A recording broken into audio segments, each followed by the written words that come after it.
Do we have contact with the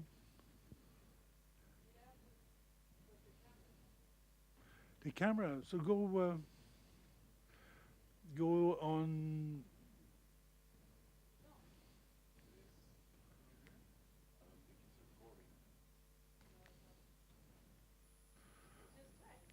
All right, so show the slides.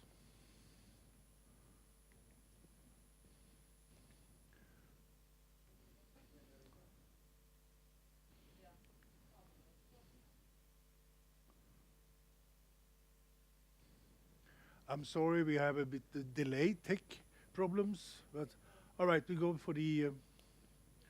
You could just unplug it and plug it again, so try it. Anyway, welcome everybody. My name is Michael. I'm running Foo Café together with Sophia and Daniel. And in Linköping we have Aaron. Anyway, so let's go for it. All right.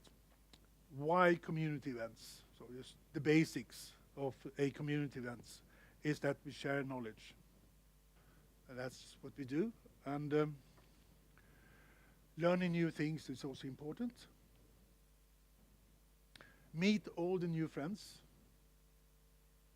and having fun. So that's pretty much what it is.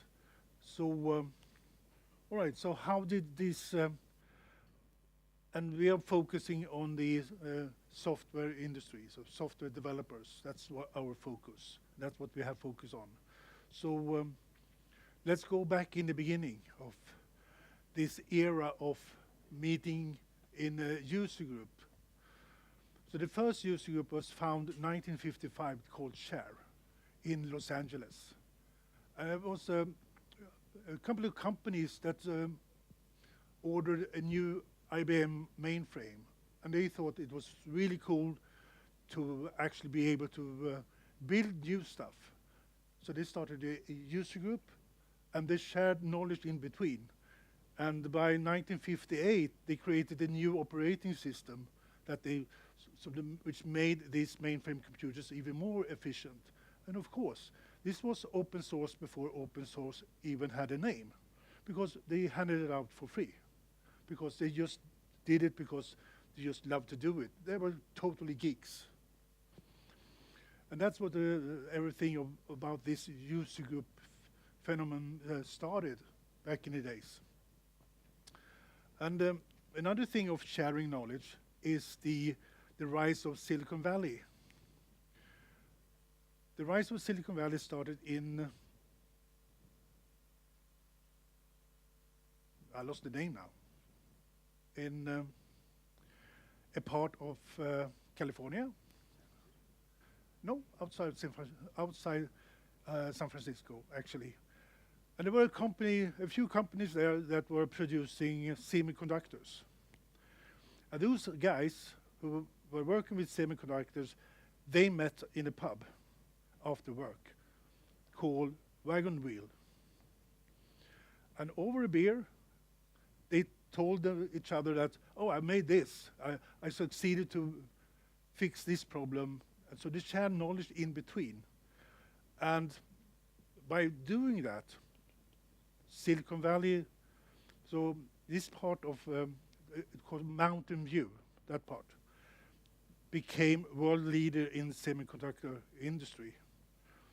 And it was a journalist from New York who coined the Silicon Valley in the 70s.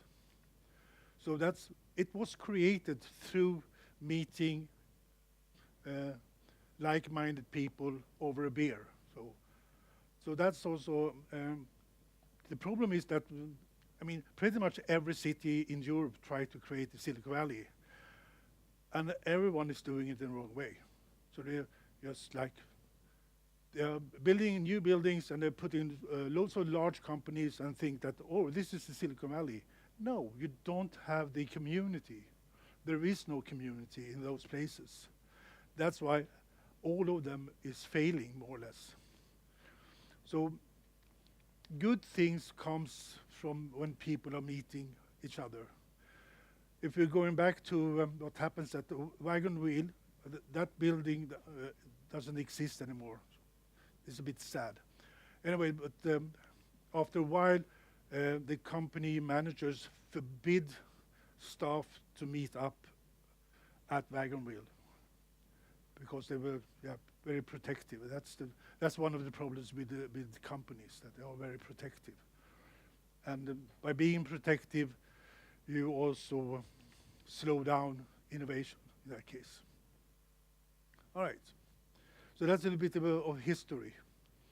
If we're moving fast forward and up to the time we are experiencing now, is that after the pandemic, we have reduced number of events.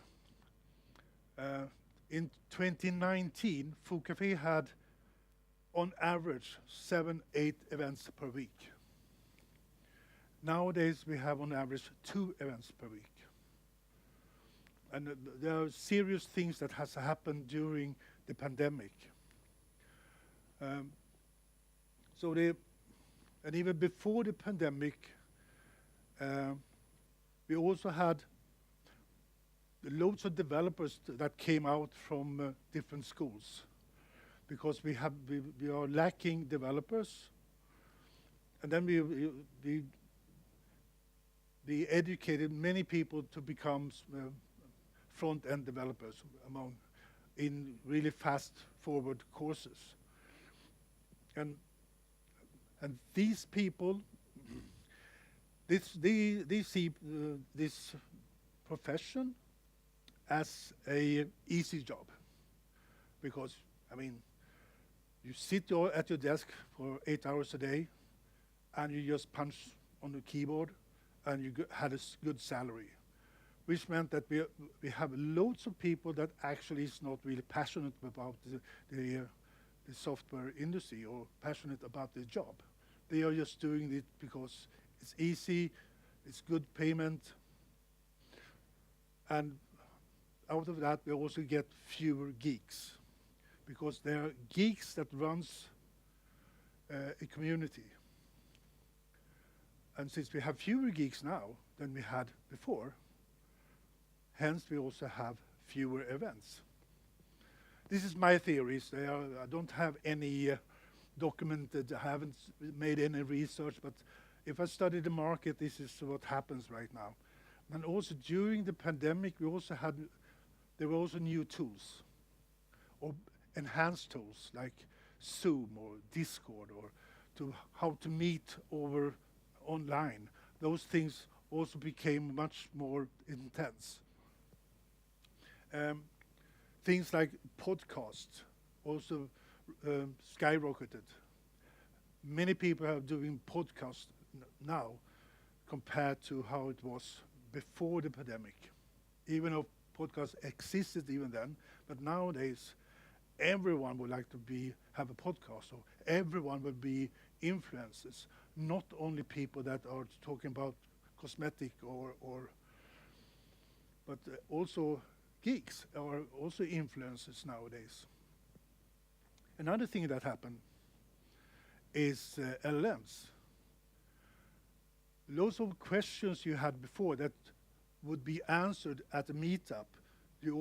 Now you can ask LLM about these questions. So information has been much more easy accessed. So you don't need to call a friend or go to a meetup to learn new things, because if you would like to learn it, you can easily do it through an LLM. Nowadays, people don't even check a video on YouTube to learn something new, because it takes too much time. It takes 10 minutes to watch a video, while it just takes you 30 seconds to ask a question at ChatGPT and get an answer of. Okay, I simplify things, all right? So hear me out. So maybe everything I'm saying is not correct, but there is something in it anyway. And the third thing is that we are in the middle of a recession. A recession means that many people are getting laid off, and the people that have a job, they have the pressure on those has become much higher. So they have to work more, because there are fewer people that should do the same thing. Um, so, uh, so all these things has affected the community. All right. So summary. So we are moving more online than before. It's easier to get. I mean, the number of presentations that are online is. I mean, you can watch whatever you want. I think, if you go on YouTube and just search for anything. People also become more egocentric. So it's more like me, me, me. Like everyone is a millennial nowadays, pretty much. Um, and also, the discussion about work-life balance has also been a thing. Um, uh, I never understand this work-life balance because I think if you have a passion for something, you don't really count the hours you're working on it. I mean, when I was working at IKEA in the mid-90s, I had a friend that said, I mean, it's terrible that I'm working as a developer, because when I'm going home, I'm still develop other things. So I'm just a developer nowadays 14 hours a day. Because, yeah, so, so, so, but he didn't look upon it as it was work, because it was fun. So if you have passion for something, you don't feel the same urge of this work-life balance. I don't think so anyway, but I probably get shit for this comment. Yeah. So yeah. And second thing, due to the recession, companies are focusing on revenue. So they don't want to spend money to share knowledge. They would like to share knowledge in the company only, and not going outside. And also due to recession is maybe that they don't prioritize those type of activities. All right. So all of this, with all this that happens, it's for you as an organizer, it's harder to get speakers.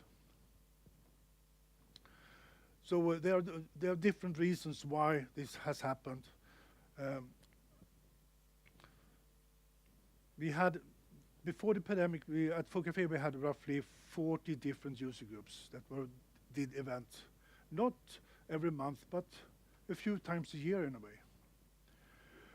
So, and many of those didn't hand over to someone else due to the pandemic. Many of you were running events before the pandemic, and still we were stubborn, stubborn old mules that just would like to do this anyway. But many of the groups, normally a user group is run by a person or a group of persons just a couple of years, and then they're handing it over to someone else. We have seen that before, this pattern, so to say. But if everything stops for a couple of years, in that case, it's really, then the handover will never happen in that case. So we have fewer organizers of that reason. And the other thing is that since people have much higher pressure at work, they also doesn't have the time it takes to prepare a presentation. I remember I was nagging about Christian for 2 years before he gave a talk, and he said, I would like to do this, but I don't have the time to do the preparation. And 2 years of nagging, Christian came finally for a few months ago to give a talk. So that's one of the reasons why we're doing this event. Could we do this? That has happened in an easier way. So could there be other ways to share knowledge than just having a presenter to stand here to make the presentation, to make the offer to do that? All right. So with all this in mind, um, we we still would like to meet like-minded people. That was happen when we're doing an event. People that have the same interest are meeting. People are still, they still want to come to events. That's not the problem. And we still would like to be relevant to what we are doing, or even at work, or if we have a hobby. So we would like to be relevant, and that's important. And it's also important to extend your personal network. So the people want to go to events. That's not the problem. So now is time to team up to discuss other event formats. And those should be, it should not be based on a presentation, because we know how that works. You know, I'm nagging at Christian for 2 years, and then we have a presentation. It's a bit slow delivery, so I'm sorry, Christian. And all right, so what other type of event could we do that is about sharing knowledge? It's about all the new friends. It's about learning new things. All right, so what I want from you, that each idea should consist of what type of venue would you like to run the, what this event format, where would it fit? Would it fit in a venue like this, or in a conference room, or in a mingle area, or in a bar, or outdoors, or just think outside the box? So what type of venue? We also need to know which type of equipment you would like to have during this event. And I want you to explain what, when, how. And that's what the workshop is all about. Okay, are you ready? So how many people are we? 7, 13, 17, so 18. So how many groups should we have? 3 in each group. 1, 2, 3, 4, 5, 6. 1, 2, 3, 4, 5, 6. 1, 2, 3, 4, 5, 6. Great. Are you? You remember your number? Because I can't remember mine. All right, and thank you, Linköping. See you next year.